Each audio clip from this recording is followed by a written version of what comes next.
បាទសួស្តីបងប្អូនទាំងអស់គ្នានេះគឺជា app Bitru បាទ app Bitru នេះបាទគឺជា app មួយបាទខ្លួនឯងគឺមាន Bitru គឺជាតែមានខ្វាញ់ដែរបាទមានតម្លៃ 0.0 លើកឡើង57នេះមើលទៅបាទ57ហើយនេះបង្ហាញអូ0.052 បាទអញ្ចឹងខ្ញុំទិញ20ទិញ$35បាទ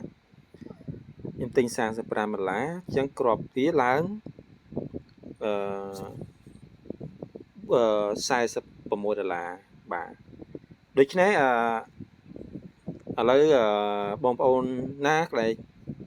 ចង់download app Bitru បាទសូម download link របស់ខ្ញុំទៅបាទហើយកន្លែងនេះគឺសូមបញ្យល់បងប្អូនទាក់ទងនឹងការ trade បាទឥឡូវខ្ញុំចូលកន្លែង earn បាទយើងចង់ earn ជាមួយនឹង Bitru បាទយើងអាច earn បានចន្លោះបាទចន្លោះដែលយើង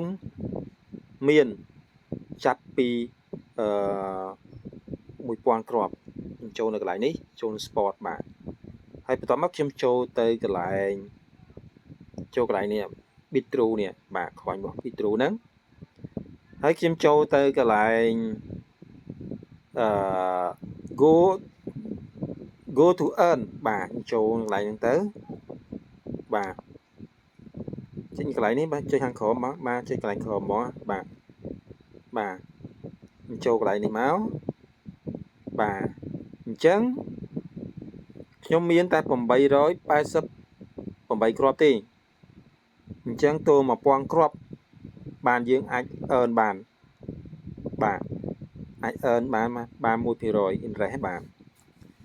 អញ្ចឹងបើសិនបើខ្ញុំនឹងទិញថែមទៀតនៅ Bitru បាទខ្ញុំទិញ Bitru ថែមទៀតបាទអញ្ចឹងខ្ញុំមានតែ888គ្រាប់ទេបាទ Bitru នេះ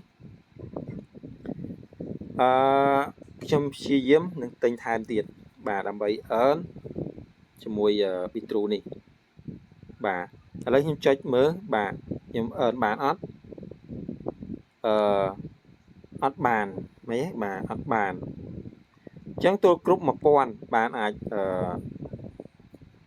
earn បានអញ្ចឹងវីដេអូហ្នឹងគឺខ្ញុំមានតែប៉ុណ្្នឹងបញ្យល់តាក់ទងនឹងការរកលុយជាមួយ Bitru និងគេអរគុណច្រើនបាយបាយ